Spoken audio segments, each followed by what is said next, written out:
Hey there, guys. Dan Dix here reporting for Press for Truth, and we are currently here on the tail end of a road trip with the one and only Luke Rudkowski of We Are Change and Jeff Berwick of the Dollar Vigilante, and we have had one heck of an amazing experience, starting from Munich, Germany, to cover the G7, going into Austria for Bilderberg, ending up in Salzburg and Prague, and now we're on our way to Frankfurt, Germany, I think. So anyways, just wanted to shoot a bit of a wrap-up video and let you guys know how the whole trip went overall. Luke, what were some of your, first off, experiences like coming into Munich, Germany, and some of the things that you took away from what we experienced right when we got here? It was a very important trip that kind of solidified a lot of lessons that I've been kind of learning throughout my life. And this trip really just pinpointed it, and this was just finalized the complete lesson for me that you just need to let go and bust your butt, do good work, and good things will come to you. You do good things will come to you. And it's just been an incredible and amazing ride that's been, very, grateful for, because anything that we may want in a certain moment or instance automatically comes to us without even kind of asking or demanding from it. And we kind of let go of the fear, let go of the paranoia, the kind of anxiety of like, holy cow, how are we going to be able to afford this? And naturally everything just took its course, and we were not only hooked up but helped out by you, the audience, but also just everyone that we met. It was just like meeting one amazing person after another, and they were always there for us. Yeah, just to let you know, guys, like unbelievable circumstances would arise, doors would open. People were offering us help in so many different ways by giving us food, giving us money right there on the street, offering us rides, giving us places to sleep. Jeff, this is your first time coming on an event like this with myself and Luke, and just seeing how it is that we've managed to kind of hack our way through doing these things. What's it been like for you just to experience this? Well, it's been a definite experience. It's my first Bilderberg. I've heard about it from you guys for years, and I said I had to go see it for myself. And seeing what happened, even at the G7, how it was just a big show, how they were just giving journalists whatever they wanted, and then we show up to Bilderberg, and all of a sudden guns are in our faces pretty much.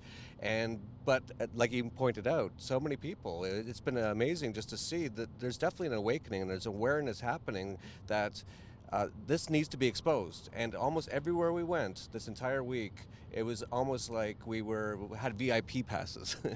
But we didn't. We just, everyone's like, please take pictures.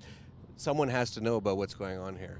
Well, we essentially did have a magical VIP pass in the sense of that laminated magical piece of paper, the G7 accreditation. So, Luke, maybe you could speak to a little bit about what that piece of paper was actually allowed to get us access to, not only at the G7, but also at Bilderberg in Austria. Well, of course, we have to say thank you to Denise Reese and Alex Pouncer, amazing journalists who offered up rides and a lot of great information. We came with them when they were registering for press.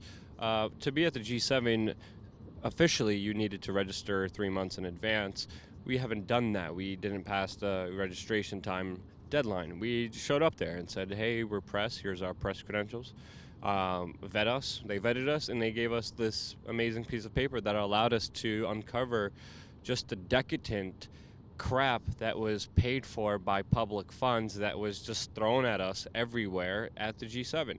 And then with that magic piece of paper, we decided to go to Bilderberg. We still had it around our necks because we literally just left the G7 journalism resort at the G7. And then we walked up to the Bilderberg Hotel with them on, literally from one event to another. Went through security, played it cool, relaxed. We're very calm. Walked into the Bilderberg Group Hotel, and then we noticed a bunch of other people were also walking around with the same lanyards, and we found out that the press corps was staying there. I think that was the main reason why a lot of the security guards, a lot of the people at the reception, a lot of people at the staff were very relaxed with us, and they're like, yeah, sure, you could extend your stay. And they did. Obviously, I think the main mistake that they made is that they thought we were a part of the White House press corps that was staying there as well.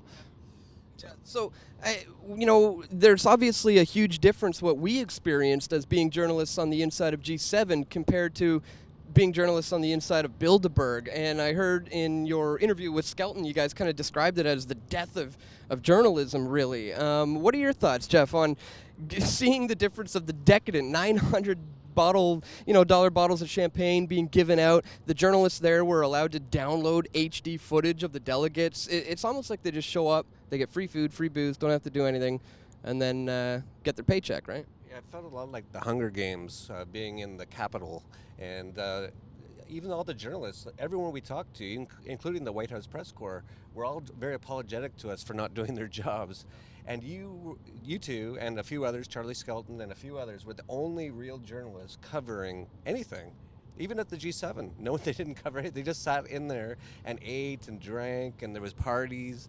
It was ridiculous, but I was glad to see it for myself with my own eyes, because you never really know how these things are until you see it. But after having seen it, there's no real journalists out there that I've seen, except for the few people that we've met or know.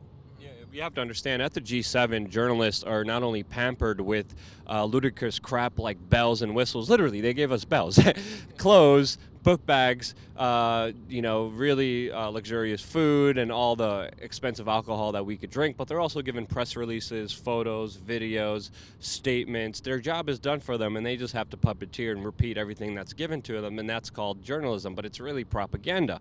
People have to make that clear definition. And then the main reason, one of the many reasons actually why there's no press at the Bilderberg Group is you have the complete opposite. You show up at Bilderberg, you get treated like a terrorist when you're a journalist. You get police stopping you, IDing you, searching through every little nook and cranny, going into your personal life, showing up at your hotel, taking pictures of your emergency contacts, your addresses, your family's name. They question you about where you come from, where you're going, what you had for breakfast, how much did you take, how long was your dump in the morning. They wanted to know virtually everything about us, and they treated us like we were some kind of crazy terrorist who were about to just go on a crazy rampage and beat them up. And it took a lot of legwork to get and a lot of stress to get the work that we got done. And that's why there wasn't a lot of journalists there. That's one of the reasons. Another one is the people who run the media are actually at Bilderberg. So, yeah. Exactly. And then meanwhile, we're the guys who are really slaving it to the grind, putting our lives on the line, doing this out of our own pocket. And then you have these White House press gallery guys just getting paid lavishly, run around the world. And, it's just, that's one of the experiences I took out of this too, is that we just kind of put ourselves on the line, and then doors opened up for us, opportunities arose, and we managed to get some of the coverage that nobody else did. I mean, we managed to infiltrate the Bilderberg Hotel before the Bilderberg members were in there. We managed to see the inside of that room. We managed to get some solid confrontations, like with James Wolfenson, former head of the World Bank, and others, the Kravitz family and others. So, I think that was really the icing on the cake, and also that happening on my birthday was quite the treat to be able to spend that. You had a great birthday bash with Dan. A very, very great birthday bash. Some stories that will probably never hear the light of day and maybe never get on the internet. I hope not, unless it's already on Luke's Snapchat already, but I don't know.